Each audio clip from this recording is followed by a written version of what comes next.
Good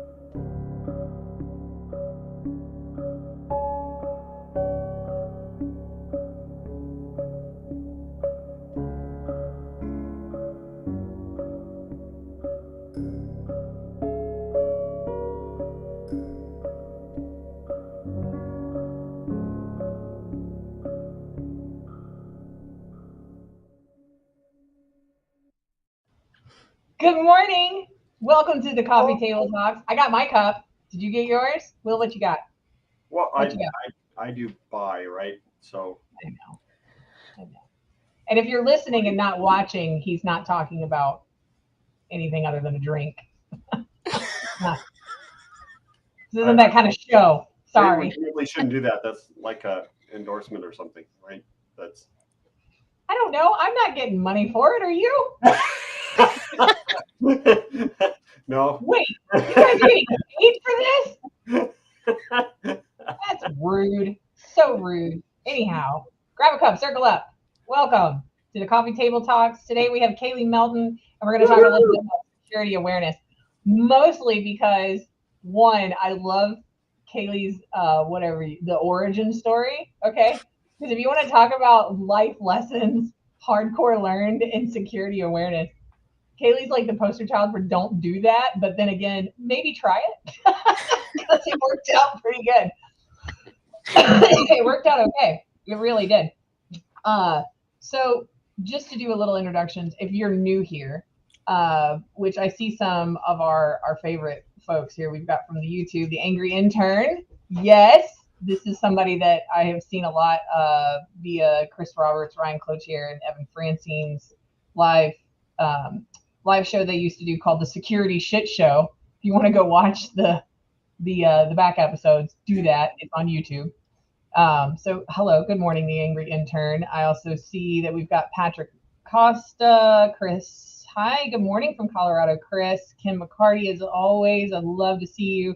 And Scott, hey Scott, if you guys want, the Scrolly Chat works via LinkedIn event, YouTube, and Twitch. So if you want to do those things, we're streaming to 5 platforms at the moment. Those 3 are the ones that you can talk and it will show up in the scrolly bar just beyond Will. Okay. So we can keep everything all in. Hey, Ron, what's up? Anyhow, if you're new here, my name is Rachel Arnold. I am also known as the Human API. Hi, Rachel. Hi. This is Will McCullen, the Program Manager for the IT Center of Excellence at PIMA Community College in Tucson, Arizona. Bam! Sparkles. This is my office assistant. Her name is Princess Luna, because my 6-year-old named her. Soon you'll also see Thor. He's a German Shepherd mix. And this is Kayley. Hey! Hi. Kayley's the important thing. Look, I'm going to put you up there. Look at that. Oh, fancy. What? And also, I would like to show that we have new fun scrolly bar. If it gets on your nerves, I'm real sorry. I can turn it off. Just say something in the comments. My bad. My bad. She's got new toys. I do. To click things. I like clicking things. It's a lot of fun. That's how we all got here, right? We like to click on things. Yeah, exactly.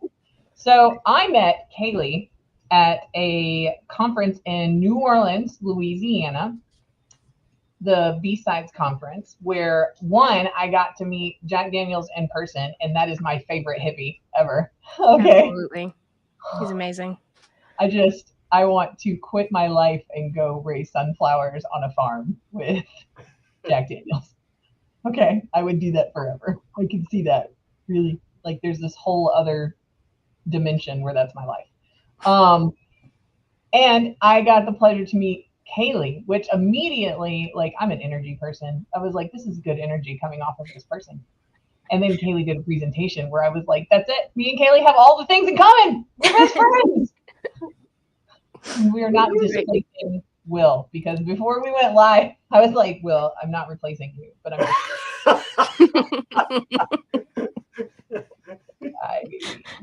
really a fan. Okay.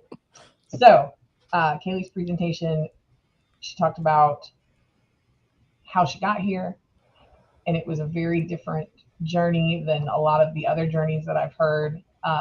coming into cybersecurity, especially as a vice president level, executive level kind of role with one of the largest security awareness content producers and services on the planet, KnowBe4.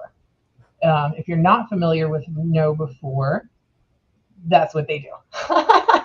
They do security awareness.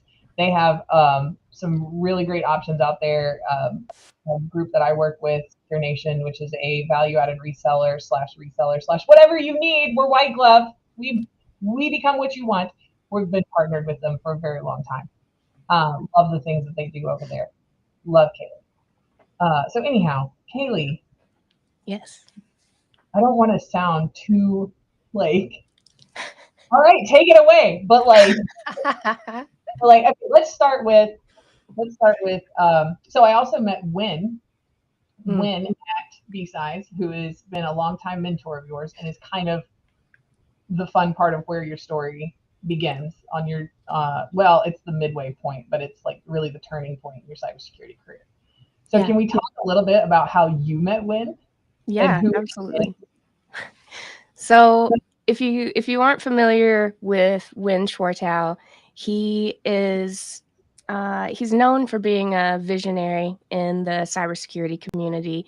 He testified before Congress in the early 90s, letting them know that information warfare, cyber warfare would definitely be a thing. These are the nation states that we should look out for. And Congress was like, ha, ha, ha, ha, ha. What are you talking about? you paranoid, crazy old man. That's fair. But, now it's 2023 and cyber warfare is definitely a thing. So, yeah, he's known for seeing what's around the curve. And I guess, what is that, like a Chicken Little kind of thing? Like, the sky is falling, the sky is falling. I would call him visionary. He did one at B-Sides. He also did a talk that was so thought-provoking. I was like, I could sit and talk with you guys about this for literally days. And he was like, that's great, because I have 8 more hours of this presentation. This was just a piece. I was like, oh, yes. Yeah. He's been looking at how things like the metaverse, virtual reality, generative AI, things like that, how that will enable the next era of warfare from like a cyber warfare perspective. So yeah, it's kind of like the same thing that happened in the early 90s, but now he's doing the same thing with the metaverse. So yeah, very, very interesting. I love the way his brain works. Me too. So did we get to the part where how you met Win? So yeah, let's see. After college, I got my degree in art, and that's not exactly a marketable skill. Yeah. So I did my best to find a job. I did do an AmeriCorps Vista year, working with a nonprofit, doing graphic design type stuff. But yeah, I moved to Nashville, Tennessee, and I couldn't find a job. I had tried everywhere. I was down to like applying at pet grooming places. Have I ever groomed pets? No, but I was ready to do it to make something at least. So I went to ye old Craigslist and looked at their job postings. This was clearly some time ago. I don't know if people still use Craigslist for job postings or not, but I like how you're like ye old Craig. Right. Listo Craig. The Listo Craig, yes. Yeah, yay. Yes. So that's actually how we got our dog, though. We rescued Thor from Craigslist, so you're okay. That's how old it is. Thor's like 9. Yep. Yeah, this was 2011. So yeah.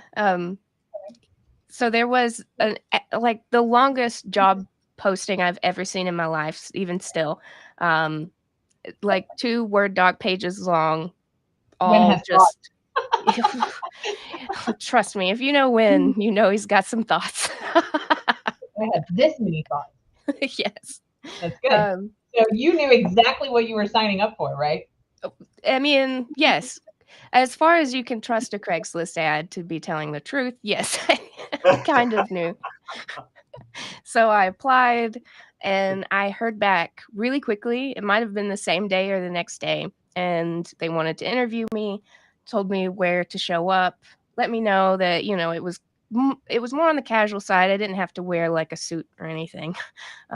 So I show up, I go to the address, and it's just a random house down some dead end street, or like a cul-de-sac. Right. Fine. This is fine. Exactly. But I'm so naive that I was just like, I'm going to an interview. Looking back on it, you're like, right? Yeah. Like, let's hide over by all the chainsaws. Right. Exactly. Exactly. So I knock on the door, and luckily I guess a real person could have answered it anyway. Real as in it was really the people who posted the Craigslist ad.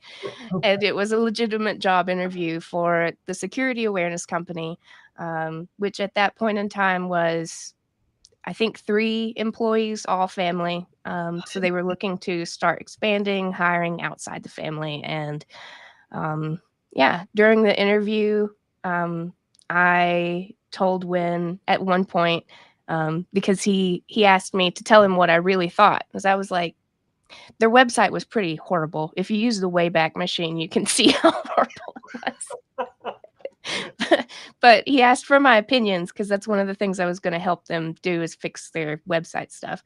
And I was like, well, you know, I could see how this could be a little better. These are some things that you might think of doing. And Win was like, no, think, does this rack smell chloroform? Exactly. You know, I couldn't tell you. I just can't remember. Oh. We're gonna go. Win is gonna call and be so like, "What did you say?" I'm canceled on Twitter. I told Win in plain American English, it effing sucks. And he was like, thank you. Yes, I agree. Excellent. And I was hired. So perfect. Awesome. Yeah. That works. I like it. So just like that, a little bit of chloroform later and a strange address off of Craigslist. Here's Kayley. So what for the rest of our audience, we do not condone this type of. We don't condone chloroform. It's like these stunts were performed by professionals. Please do not attempt this. Exactly. So okay, so you get signed up, right? You're all indoctrinated, drink all the Kool-Aid. So what was the first what was the aha moment when you realized what it was that you were doing and how you were impacting not just the cybersecurity community, but also just everyone in just society at large? You know what I mean? Just with this sort of training and helping them understand the dangers and perils of online personas. That's a really good question. So I think at first, looking back, I was probably just excited to have a job. I didn't think about it in terms of like career or passion or things like that for another couple years at least. I started with the security awareness company as a production assistant, doing, you know, the website and helping make our content for our training programs and things like that. But as I got more familiar with the business, with what we were doing, I started to take on more of the, I guess, kind of branding or marketing side of things. And with that came a lot of content marketing and thought leadership, TM.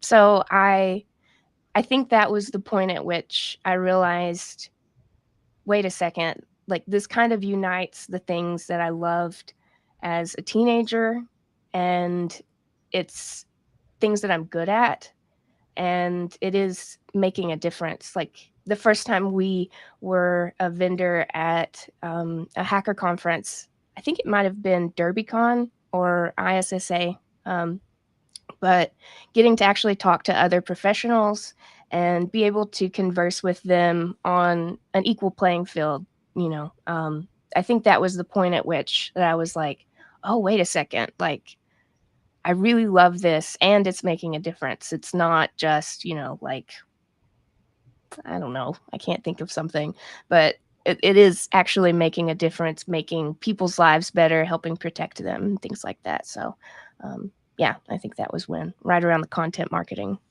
time. If we're going to unpack that just a little bit, right? Because I come from a community college, so I have a bunch of students that are trying to get into industries and things of that sort.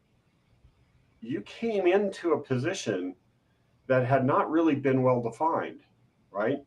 And it had a whole lot of vague attributes to it. You were kind of forming what things should be. What advice would you give to a student or to somebody who is starting to get into the same realm? What went through your mind? What were some of the difficulties that you faced, and how did you push through that? Yeah, so let's see. I have a couple different answers in my head, trying to decide where to start. On the one hand, I think a lot of it came from just trusting the opportunities I was presented with at any given time and trying to take advantage of those as much as I possibly could. I'm always trying to push my own skills further, to develop myself further, and I've found that a lot of times opportunities that come up that are just slightly adjacent, or maybe I don't have 100% of the skills I will need to do it, but I'm really passionate about it, or I know that this is a thing that will lead me somewhere I want to go later. I think that I've gotten to where I am just always taking advantage of those opportunities, even little things. I think that that's key to really getting to where you want to go. Not that I've taken every single opportunity that's ever come across my desk, but I've definitely taken a lot more opportunities than I might have expected myself to in the beginning. I think too, when you're in a position where you're able to carve out a role for yourself, the way that I was lucky enough to get to do, I don't know, it's kind of like the freedom to help make whatever it is into, again, like what you want it to be. I think getting in touch with that passion and the why of why you're doing anything is really what can inform any next step or any plan that you might have to try to make something happen. Yeah, the why. And you had some obstacles too early on, before the knock Craigslist address, right? Yes. Before that, you had some struggles there as well, and I know not everyone may be able to relate, but I'm sure everyone has heard a similar story or two. So whenever you, I guess, were a young teenager, right? How did you get interested in technology and in information technology in that space, right? Because you came from, did anyone in your family work in this industry or adjacent to the industry? So not in the beginning. Around middle school, my uncle started a DSL ISP business in so I grew up in the Appalachian Mountains, and it was a lot of rural areas, farms, back roads, all that kind of stuff. So yeah, he was going to provide DSL internet to this area, which was huge. Because I think at this point we were kind of at the next level after DSL, but this area in particular was still like 56K. They were still listening to the song of the modem. So it was a big deal. And in order to create, in order to get buy-in, I guess, or to be able to provide this to people, he had to get certified, several certifications. Yes, absolutely. Blue Ridge Mountains for sure. So you had to go through these Cisco programs, and at that point in time, they were these little workbooks that they would send you in the mail, and you would have to take the. I think you took the test online.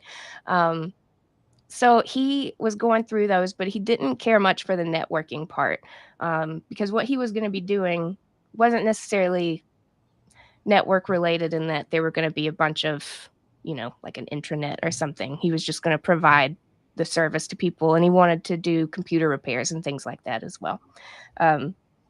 So he gave me the networking portion to complete. He paid me, I don't know, who knows how much. It was probably an amazing amount to me, like $20, $50, something like that. But wait, I passed it. You were like 11. There you go. That's right.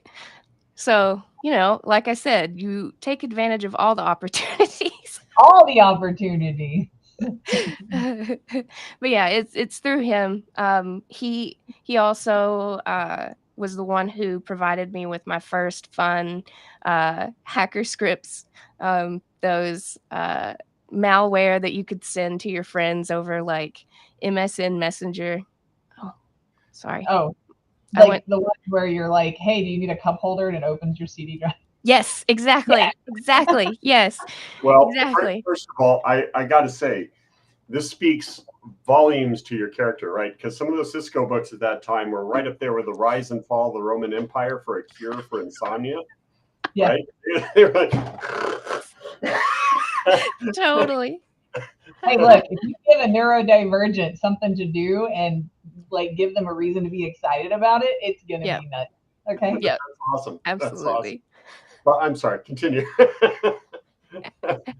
Yeah. I mean, yeah. So I passed that for him, and then as he was building that computer business and finding those fun scripts, that's kind of like we mutually got interested in hacking and cybersecurity and computers in general. Yeah. Very cool. So how did that translate into your education path? Yeah. So my my first year of my freshman year, or first day of my freshman year of high school, I got to test out of my typing class. I don't know if they even still have typing classes anymore. It's probably just an automatic assumption. Yeah. Yes, I'm that old. Yeah. So they let me choose what class I would like to replace it with.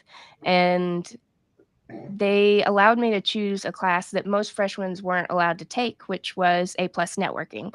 And I was like over the moon because, I had just come from doing all this stuff with my uncle, getting into learning about scripting and programming and all that stuff. And here it is, I get to go into A+, first year of high school. But it was not a great experience. I had quite a rough time being born female and being in that A+ class and all of the following tech classes after that I took in high school. The teacher never learned my name, or at least said it correctly. I was one of the few who actually cared about the tests and the content of stuff we were learning, who would spend extra time doing the simulations and stuff. And still, I was never taken seriously by the teacher or by my male colleagues in the class, who mostly just goofed off, honestly, and the teacher would still allow them to have all these extra jobs during the rest of the day. So, yeah, it was really demoralizing. And the teachers that came after that, because he left after that year, the teachers that came after that weren't much better.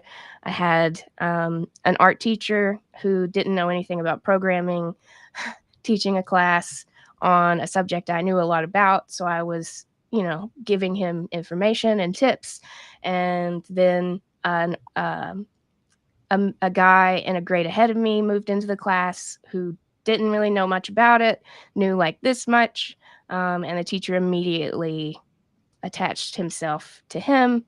And I was to heed what this other guy had to say, like literally told to just be quiet and let him be like the group leader for projects and things like that. The next teacher was notorious for allowing his male students, to do LAN parties while the female students sat on his lap. Again, this is high school.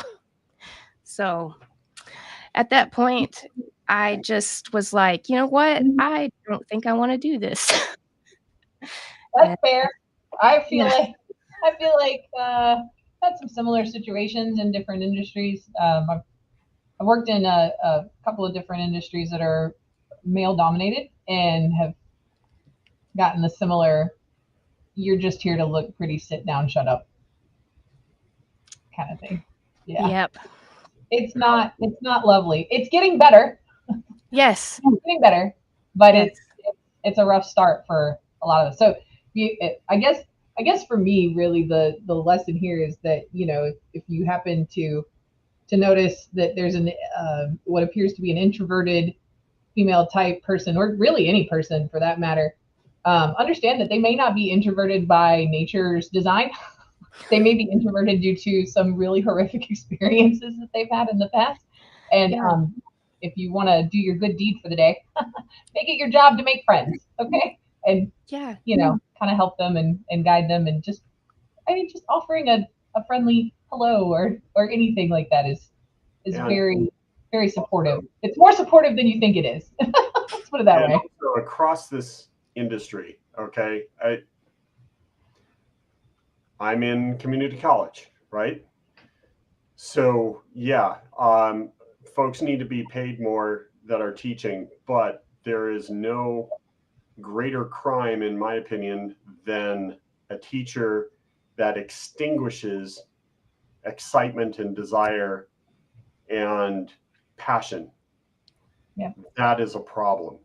Yep. That is somebody who should not be in that job. Mm-hmm. Teachers are not paid enough, and they are folks that are doing some most incredible individuals out there that are trying to inspire and do. And so when you come across, crap like that, it's just not acceptable and needs to be dealt with across the industry. And if any of your passion got extinguished from that, I am so sorry. Yeah, I was always the teacher's pet throughout school, from the time that I started till the time that I left, because I've just always loved to learn, to push myself. And so I know there are so many other teachers throughout my education who lit the passion, who pushed me to challenge myself, to go after things. And those things are, I don't know, like, I don't know if I would be here if it weren't for amazing teachers. So there's one yeah. that's top of mind. I can see it. There's one in the corner of your brain. So what was the moment where, was this after bad teacher that you got the good teacher? Well, I had it both ways. So I had really good teachers when I was a kid, who saw a lot of what was happening with me at home that wasn't great and supported me. But after, also this teacher's name was Mr. Petty, which is very fitting, very petty, honestly. But yeah, after I left high school, not that I didn't have other good teachers in high school as well, but in college, I found a few teachers, professors who just, they made me feel like I belonged at a place where I very much didn't feel like I belonged. And they, yeah, they helped me see the things I was good at, and I don't know. It's hard to even put into words the power of a good teacher and what they can do to like truly change people's lives. They really can. And it's not always a teacher that's in a teaching position, right? Like sometimes it's folks like Win, right? Yes, I'm exactly. sure hanging out with Win is I got a lot of education. I also, what was up with those bartenders though? They like hated us. I know. And then Win turned it around. I was very surprised. Like, I've seen him do that so many times. So yeah, the three of us were on Bourbon Street, I believe. Yeah. I was like, where are we going to dinner? And we sidled up to a bar. What was it, Galatoire's? Yeah, Galatoire's. So if you've ever been to New Orleans and stopped in Galatoire's is a very fancy fine dining type of establishment that's on Bourbon Street. They're like, we're not giving up. We don't care. Larry Flint, we see you. We still don't care. And it's a reservation situation. Okay. We did not have reservations. So there's another section of Galatoire's where you can go up to the bar and still eat the full menu and enjoy something to eat. Anyhow, go ahead, Kayley. Yeah. Sorry. Yeah. So it was just really busy in there, naturally. And as you can also imagine, I don't know why I said I. Sorry, my screensaver came on and it totally interrupted my thought process. You do that a lot around here. Yeah. Exactly. So yeah, they were the bartenders. Well, all servers were totally slammed. They were clearly understaffed, and being on Bourbon Street, I mean, we saw people come in there who were upset about water or something. I don't know. They were real angry though. And to be fair, May in New Orleans is real hot outside, and that can make your. And then there's free flowing booze everywhere. We were not intoxicated at that level. No.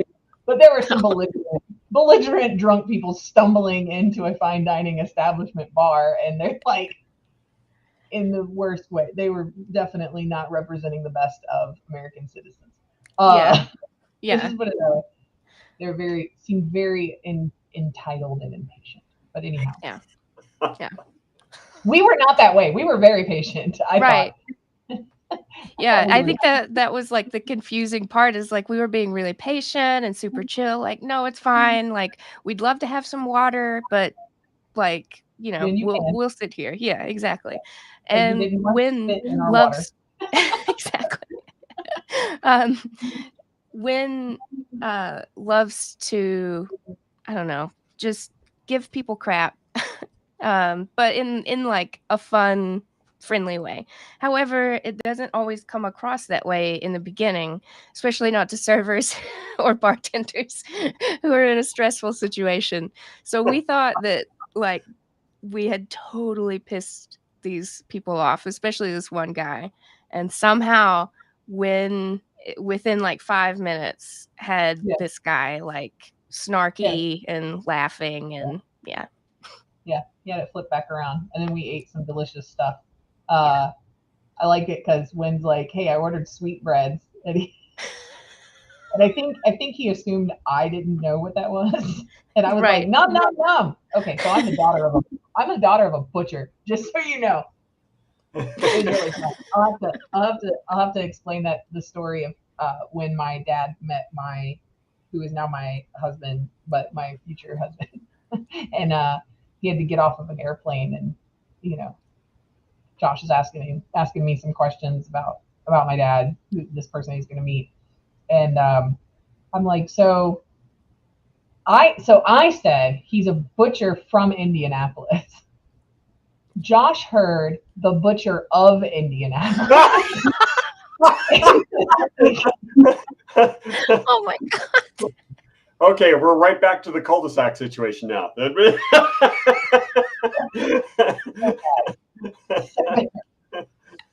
Exactly. It went really well because I figured out that he was extra nervous because he must have misheard what I had said, and I didn't correct it. I enjoy chaos. So Dad gets off the plane in Baton Rouge, and my then boyfriend, were unmarried and living together. And my dad is a boomer dad, so he was much older when I was born. Anyhow, he's got some old-fashioned ideas. All right, but I spoke to him beforehand, and I was like, he's really nervous to meet you. It's kind of cute. I think he misheard what I said about you being a butcher. And Dad's like, bet, right? So he gets in the car, and Josh is terrified already. He's like, sir, you have the front seat. You sit right there. I'll get your bags, right? And so I'm talking to my dad. Nice flight. Yeah, great flight. This is wonderful. Oh, great. You're gonna really love the place that we're renting. It's a pretty big house. I got some roommates, but you're gonna sleep in Josh's room. We've made up Josh's room for you. And he was like, so where's Josh gonna sleep? And he turns his head all the way around the seat, looks dead square at him, and he was like, where are you gonna sleep? And Josh almost peed his pants. And he was like, on the floor? I'm sleeping on the floor.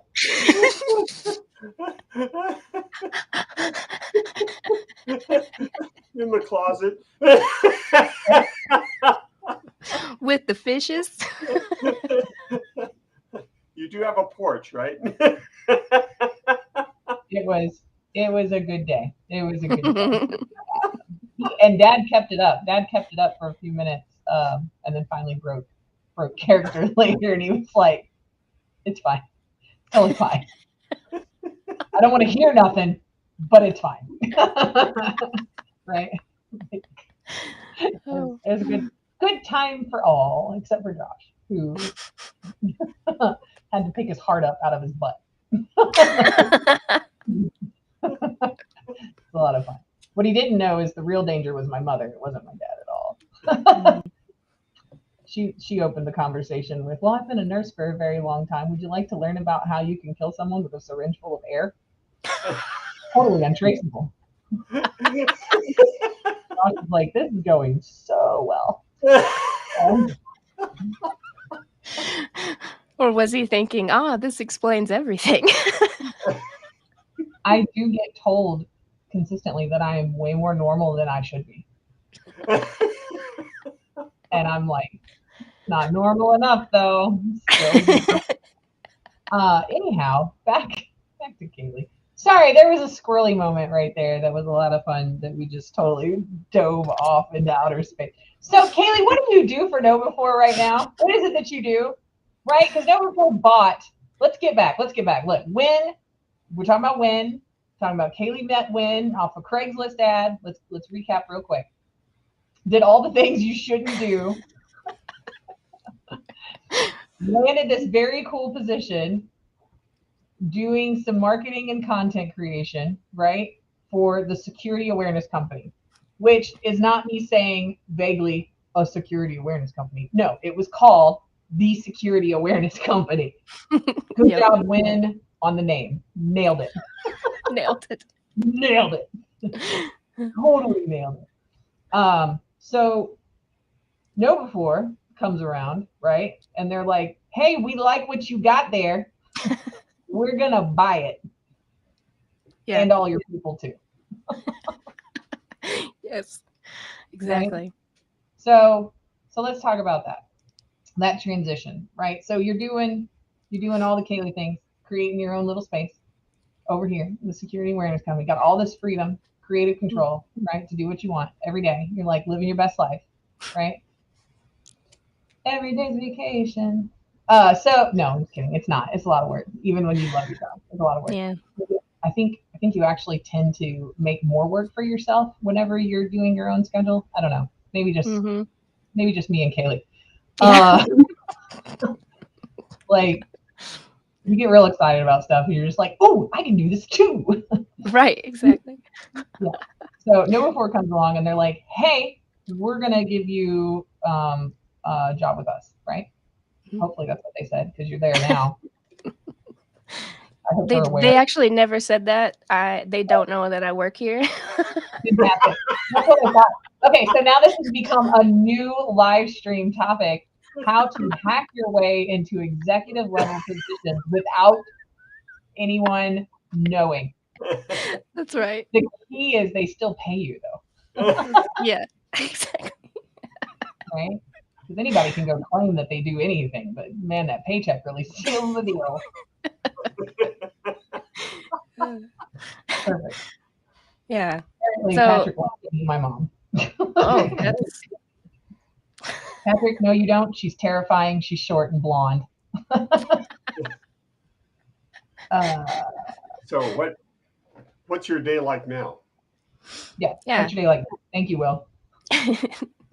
So yeah, when we were acquired, it took a while for us to be fully integrated, and which was nice. You know, it was nice to be able to transition slowly. And in 2019, 2020, maybe it was 2020, that fateful year. I was gonna say there was some COVID stuff happening. That's usually how I market. I'm like, that's 2020. Yeah, exactly. They some leaders who had been with SAC left at the end of 2019, and as a result, I was promoted to being the vice president of, we call it SAC, the Security Awareness Company, SAC. I was getting ready to say, we need to clarify that real quick. Yeah. So when Kayley says SAC, it's an acronym for the Security Awareness Company. Okay. Yes, because that's a mouthful and nobody wants to say that over and over again. I think from the acquisition, one of the things that I love the most is that I don't have to type thesecurityawarenesscompany.com every time that I want to put an email address or go to the website. Oh, when is like, and then you just do a meme with a whole bunch of B-52s coming over. Right?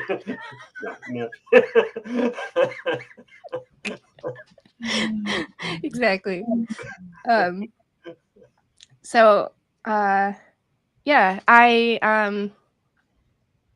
at that point I took leadership and helped the Security Awareness Company team keep doing what we do best and pushing that further, just for Know Before instead of just ourselves. We still get to operate as a publisher, so you know the Security Awareness Company, you can still find it in Know Before's platform. So we still exist as a brand. We're just within the organization. So this year, recently, I was promoted again to vice president of U.S. remote teams, or U.S. remote publishing teams. And so now I have 2 different publishers under my leadership, as well as our one of our innovation labs within the company. So day to day, it's a lot of meetings, honestly. Meetings and helping move projects forward, helping my team be the best that they can, supporting them in any way that I can. I'm crazy about the people that that work in my division. We're like a little family. But I also get to, of course, play with emerging tech and new ideas and pilot new content, things like that, which is my favorite part of my job, I would say. It's just fun to make things happen that haven't existed yet, haven't existed before. Very cool. Yeah. I think that's very enlightening too, because Know4 has quite the book of customers, right? That may never think about the inner workings of how that content is created that they're sharing with their companies on a regular basis, hopefully more than once a year. Guys, Yeah. just saying. Hint, hint. Yes. It's very interesting to know how that comes about, that there are these little teams of passionate content creators that are pushing this content forward and exploring new ideas and talking about emerging threats that may be something they can educate users on, right, on a broader scope. So that's how Know4 keeps having fresh content. And I know that you guys have like different clip links to for video content anyway, where it's like they have like 30-second, 1 minute, 2 minute, right? Or you can do the no offense, Kayley, but if you guys are still doing the 15, 20-minute stuff, my little ADHD goldfish brain is hurting. Yeah, we never recommend that you do that much at once. It's just different organizations have different cultures and different requirements, sometimes compliance mandated requirements. Like maybe don't quote me on it, but I'm pretty sure the state of California, like they have to have 2 hours of sexual harassment training or 3. So, and that's for one specific type of training. That doesn't count all the other compliance and security awareness stuff they need to learn. So, yeah. Oh yeah. Right now, I have met and worked with some folks in the state of California, and I cannot vouch for how accurate that is, or I can. I'm not sure, because I have examples of folks that have just clicked right through all of that content just real quick. They were like, nope, don't need it, not paying attention. Click, click, click, click, click, click, click. Yep. Well, if you make it so long and so painful, people find ways around, right? But then also, I'm sure with your training, right, as Rachel always talks about getting off of InfoSec Island, you don't have any of those videos that are like 2 guys sitting down. It's like, oh, did you see that email? Oh yeah. Did you check the DKIM and the to make sure that it came through with the right SPF record? Oh yeah. Well, the first thing that got me was how questionable the certificate of authority was. Exactly. Like all the jargony things. No, their content's made for a wide audience. Yeah. I actually last year just got through comparing Know4 to a couple of other content providers with the platform, right? And Know4 was the winner in that case. And I'm not saying, okay, and as a reselling VAR consultant type role, I'm not going to say that it's a perfect fit for everybody, but man, they sure make themselves real wiggly. You know what I mean? To make it fit, like not to force it to fit, like it actually fits, but it's very customizable. Their level of automation, varies. You can use their already created templates, which is part of that content that's created, right, Kayley? That the publisher put with it. Okay, I'm learning things right now. It's happening right now. I'm becoming more aware. Well, a part I'd like to pull apart just a little bit, because you made some awesome comments there. Under your leadership, how much of your experience and what you went through, I mean, because you're obviously one of those awesome leaders that actually remember what it was like. How much of that affects your style and how you think about leading a team? I think it affects it 100%, because I was raised with a lot of difficulties, both socially, as far as like being in poverty and everyone in my family being in poverty for generations, that, of course, makes me more willing to help other people out, I think, because that's how people like my family and the people around us, that's how we survived for generations, is helping each other.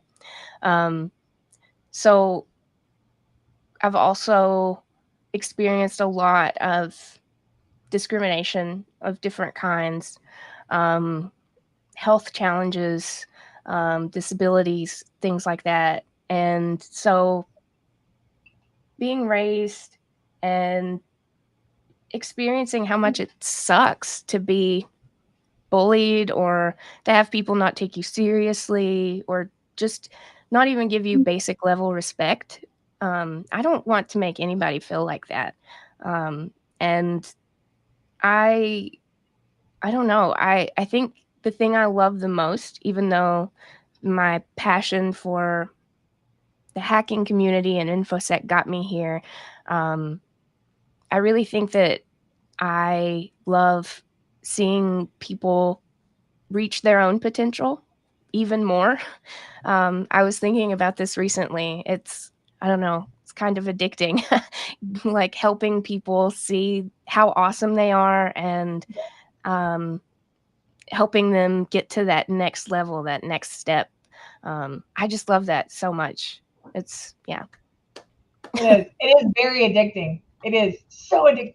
That's my favorite thing. Whenever I see like anybody that, and sometimes I don't even realize that I've helped them, but they come back later and they tell me this thing that you did, and it'll be something stupid, you guys. It'll, to them, I'm sorry, that's not what I meant. Anywho, I'm going to try.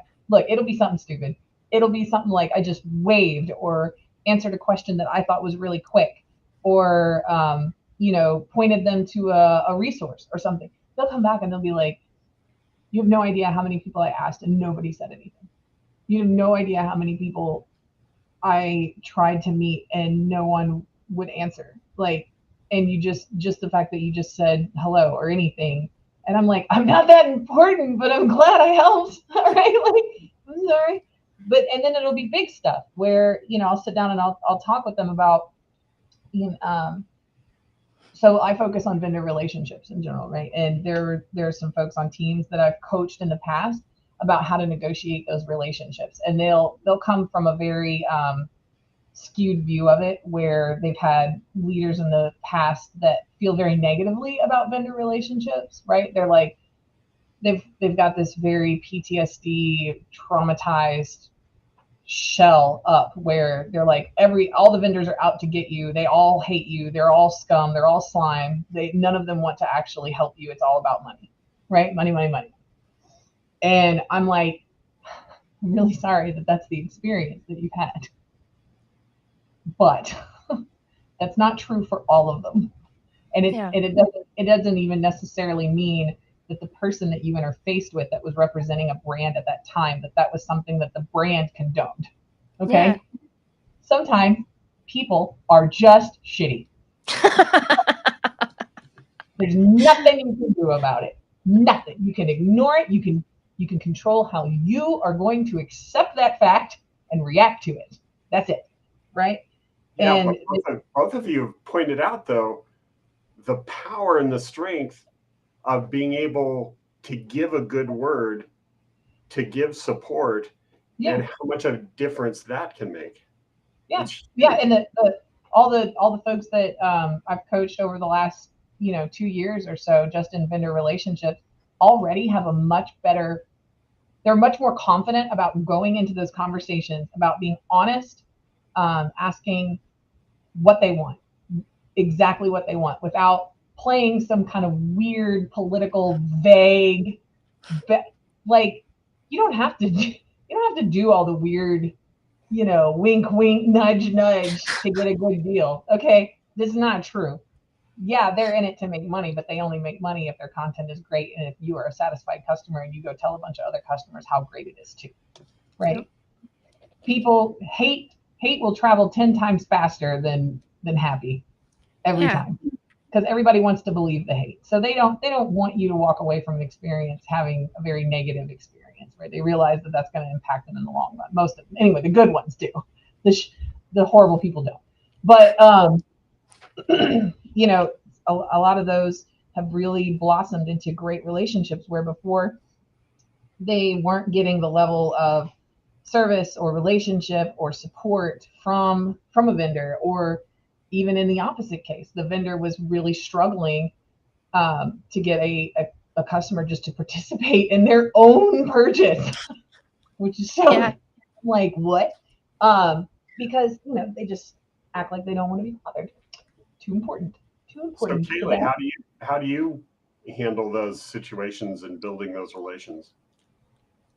With vendors or customers or your team or whatever, right? Just in general, right? Like how, right? You've had some negative experiences in IT. You've also had some very positive experiences in IT. Mm-hmm. So let's give a hypothetical. Will, are we talking student level or just two interacting adults been in the profession forever and just don't see eye to eye kind of thing? How we want to approach that? Do we want to coach from a let's do a student level.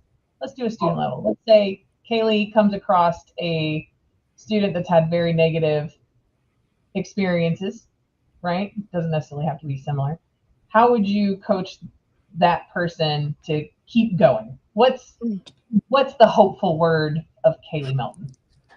I think the first thing I would do is just listen and validate, because I know too that, I don't know, there's power just in that and validating what someone's been feeling, especially if, I don't know, it's easy to self-doubt about things. So like if the negative experience was like mine and maybe a teacher wasn't taking them seriously or something like that, then validating that, you're not crazy, you're not making it up. There's no reason to doubt yourself. Like that wasn't okay. And it makes sense that you felt like this. But then turning that around and drawing attention to what they're good at, what makes them happy, what makes their face light up, thinking about how they could take the skills that they have, not just the obvious ones. So if it's networking, like, can you do networking? But even adjacent things. So for example, me living a double life as an artist, so taking something like that into consideration, because I feel like when you're unlocking your potential, you've got to take into account more than just like the blinders. Like being a good professional isn't just all about knowing your stuff. It's about a lot more than that. How you're applying it, how you're thinking about things, how you figure stuff out. So yeah, pulling in extracurricular activities or hobbies, things that they've learned that they don't feel like could be directly applicable maybe, and helping them see how all of that can actually synergize into something that'll take them to that next step. Giving them resources, like you were saying, resources are amazing. And yeah, a lot of times people say, oh yeah, reach out to me for resources or whatever. And then you reach out to them and then you don't even hear back. I always try to help, even if I don't know the answer. I'll help the person figure it out or give them my best guesstimate. And I think the most important thing outside of all that is just building up their confidence in themselves. Because when someone is making you feel like you don't belong, like you don't deserve to be in a place or whatever it is in that realm, it really is all about like not feeling like you belong, like you're not good enough, like you don't deserve to be in a space. So yeah, I think ultimately that's the most important part behind all of the ramble I just said, is like making sure they understand that like you can do it. So now you're in a leadership role. You have teams, you're providing resources day by day. Your team has to produce. I mean, they come to work, they have to produce, they have to do stuff. How do you inject all that in and still keep the business running, keep things happening, keep things going? How do you make that mix happen? I think it comes down to culture. Um, the culture of my teams is really supportive, highly focused on teamwork and collaboration, so that if someone gets stuck, it's acceptable and expected that you would reach out to someone who knows a little more about the thing than you, or even just to get like another pair of eyes on something. Like, will you sanity check this email before I send it? Because I was really pissed when it came in. Just stuff like that. I've done that. I have yes. definitely done that. I do that a lot with a lot of different things because I will read something in a tone and it's maybe I should let that one chill for a night. Yeah. Friends don't let friends drink and do do email. Right. No, Exactly. absolutely not. That is Exactly. such a bad idea. So bad. Yeah. This has been I think awesome, by the way. Thank you. The final thing I'll say about the team thing is, and I know we're like there, but No. You're fine. This is non-sponsored. As long as we're not running into any of your meetings or Will's, we're good. I wanted to say it before I forgot because squirrel. Thank you. It just occurred to me, something I've said before to try to explain why the team works so well. They're overachievers, always high performing. It's really because every one of us gives a shit about the others. Like, we all truly, genuinely care about one another and want to see each other team member succeed. It's that Awesome. whole, like, when we all succeed, like, we all succeed together. We all share, like, praise and acknowledgement that one or two team members get. We're just really supportive, like truly a team. That's awesome. How do you build that? Yeah, how do we bottle that, Kayley? For all those that are listening in and maybe wanting to develop that more in their teams. Yeah. How did you do it? I mean, it helps that I got to hire most of the people along the way, or at least participate in that. But in all seriousness, I'm trying to figure out how to put it into words. It has a lot to do with being a real person and not just like a, hello, I am your vice president and this is what we have to do to meet our goals. And, there's a little of that, of course, there has to be, but it's more about being real and being transparent. I am always advocating for everyone on the team so they know that I'm their biggest cheerleader, no matter what it is within the company or even without or outside the company. It's hard to get people to give a shit about each other just off the bat. But if you can hit at that core humanness of each person, then it's a lot easier to remember that they're just a person and not someone in a role. It's not someone who's just performing a job.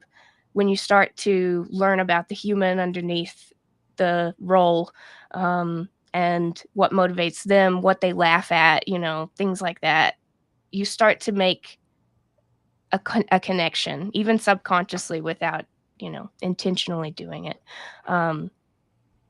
Yeah. So you set the tone of a sense of safety. Yeah. Good job, Will. Yeah. That's definitely my goal. I think it goes back to something Kayley mentioned just about, how to keep, the word of hope. The word of hope from Kayley, right, is listen and validate. Even if there's a problem, not having that knee-jerk reaction of like, why did you do it like that? No, you're dumb and a horrible person and you're really just not my star today, right? Instead, just listen and go, I understand how that's challenging. Yes, I can see that. And then even just kind of building the bridge between team members where that some, ask them first, who do you think would be best to help you, right? And listen to their response. If they don't have a lot of ideas, offer a response, right? Like that's making yourself that person that they can trust to go to. And by trust, I don't mean, oh, well, they know I won't talk smack about them behind their back. No, I mean trust with like their problems, right? Mm-hmm. That they're not going to suffer a negative backlash whenever they put their hand up and go, I need help, right? Yeah. That they're just going to get help. Right. The reaction's going to be, oh, please, yes, thank you for asking. How can I help? Yeah, that. I think that is a key, because I've seen so many leaders inadvertently, unintentionally, right, shut a team down because they were reactive on that level, that negative reaction kind of thing. Yeah. And then in a corporate environment, especially, it only takes one time. You only have to do that. You only have to have a bad day and accidentally bring it to your team once. And then the seeds of distrust are going to start getting planted. Yeah. That now they don't want to come to you anymore because that was scary.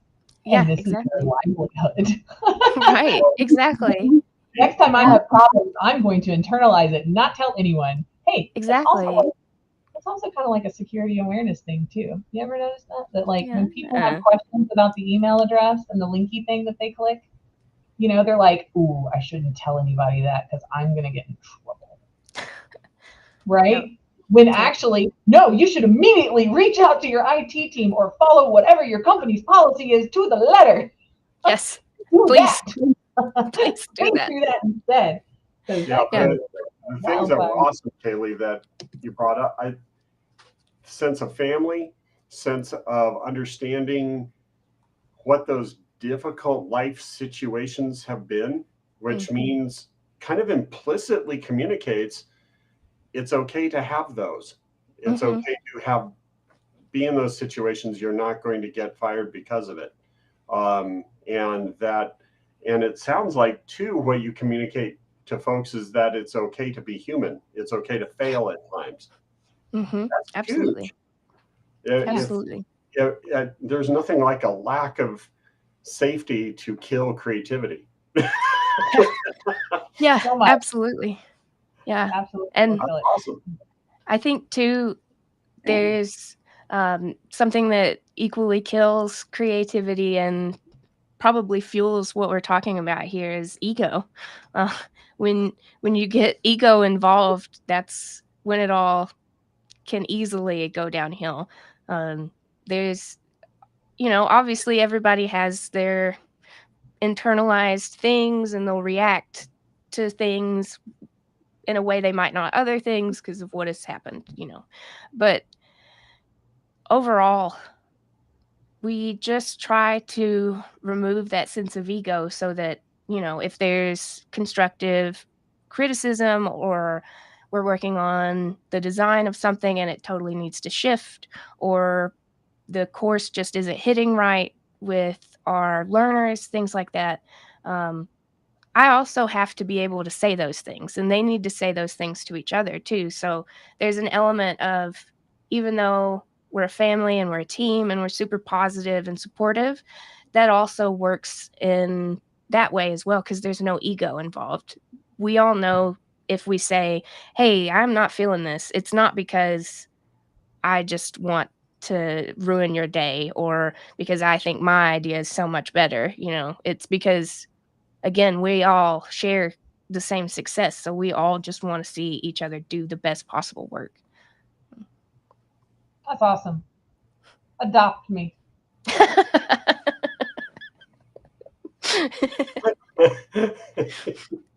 I'll send some paperwork.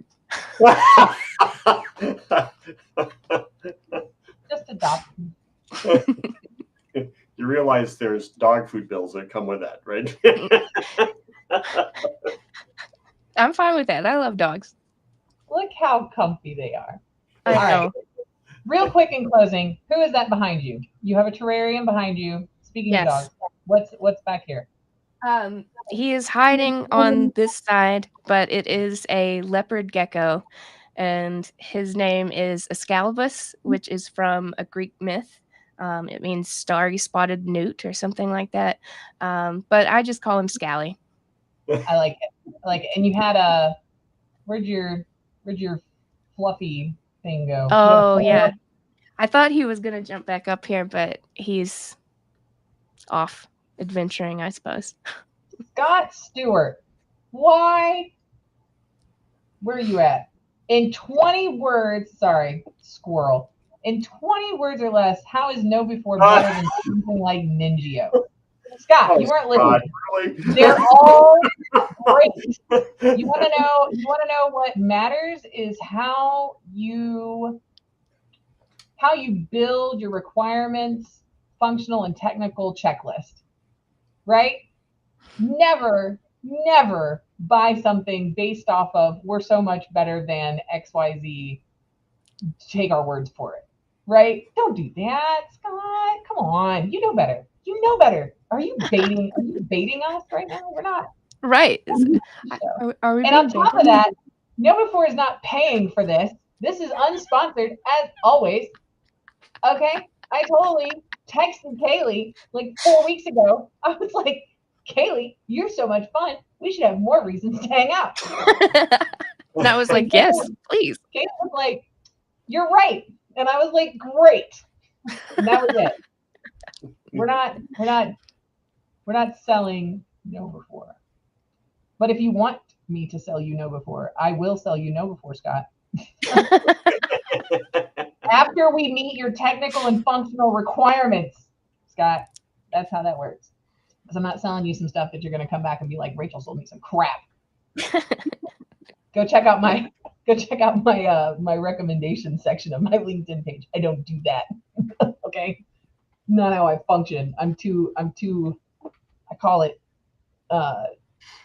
too honest to make a lot of money. All right, I need the dogs. That's the dog bed, right? I need a new couch. Do I have a new couch? No, because I believe in what I say. That's the way it is. I don't think Thor wants a new couch. Thor has his pillow. He's company. That's it. He is that thing right there. So yeah, if you guys haven't met Thor, this is the dog of scared of thunder. And most dogs, I don't know. Will is your pupper, is it under the bed when it thunders kind of dog, or is it? Oh no, my dog, right, is for all those that watch regularly, is a Great Pyrenees, 140 pounds. Small dog. Yeah, this dog has its own mattress as a dog bed.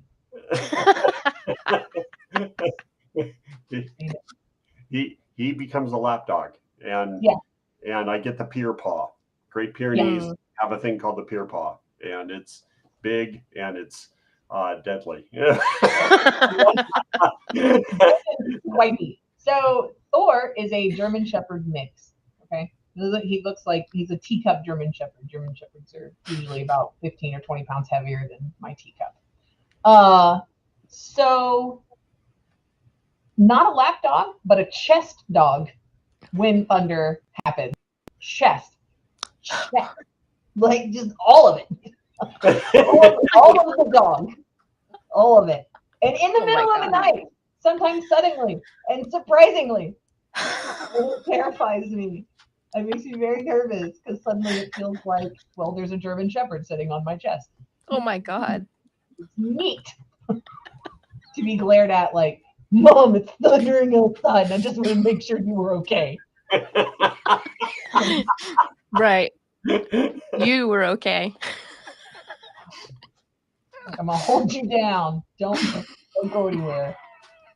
Let's just say I'm still recovering from a very late night of July 4th. Ah. Wow. Yeah, oh yeah, that happened. We did that. We went to Disney's Galaxy Edge last week and then took the kids to the beach like immediately after. Josh and I unloaded all of our stuff from Disney because it was an adults only trip. Yes, I'm that person. And then we took our 3 beautiful, so well-behaved children to the beach where there were sharks. And then we did July 4th fireworks.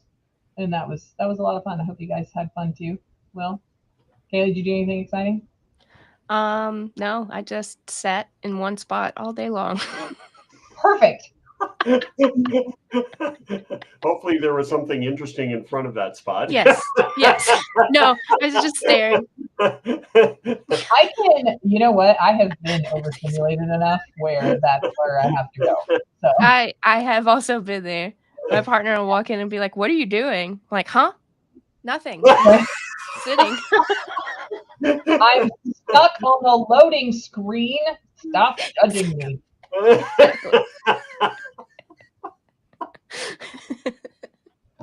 It's a lot of fun. Guys, thank you. You've been a wonderful audience. Thank you for all the comments in today. I think we've kept Kayley in the squirrely conversations long enough. What Kayley doesn't know, we're going to do it a little bit after I hit that end live button. This is an all-day affair. No, it's not. It's for a little bit, though. Don't go anywhere, Kayley. And you guys, until next time, leave us alone. No, that's not true. That's not true. Don't leave us alone. So we're going to be back next week. Same bat time, same bat channel, different bat person. Kayley's got other stuff to do. But we will have a new guest. So be sure to check out the Secure Nation LinkedIn page for that. You can also subscribe to the YouTube channel. Because I have captions just ready all the time. There you go. You can subscribe to the YouTube channel at the Human API. That's the channel, and be notified of whenever the new ones come up. Or you can go ahead and you should anyway. Just follow @SecureNation. These are some great folks doing some great things. And you will also be notified of the new event. And then I will probably reach out to however many of you decided to click that attend button and tell you you're awesome people and thank you for joining. And here's a YouTube link if you want to check it out later. But we'll see you next week. Kayley, thank you so much. Yeah, thank you for having me. It was so much fun. Do you have any last words before we cut off, Kayley? That sounded ominous. Don't. Well, we were talking about chainsaws, and all that. Don't respond to Craigslist job postings unless they're very long and detailed. I like it. Sounds good. Will, last words for Will? No, I think this was awesome. The whole leadership perspective, building family, fantastic. Well done. And thank you so much for sharing that with us. Yeah, happy to. Thank you. You guys, my neighbor came by. Do you see her? Margaret Walker. We all call her Meg. Yesterday, I called her Megan like 20 times. But we all call her. Look, my neighbor. She didn't even work in IT. She's hanging out, learning stuff. Look what you're doing. Look what you're doing. I love it. I know. I'm so excited. Anyway, until next week, you guys, be awesome. Be awesome to each other. Thank you for grabbing a cup and circling up with us. And we'll see you then. Y'all have a great weekend. Bye.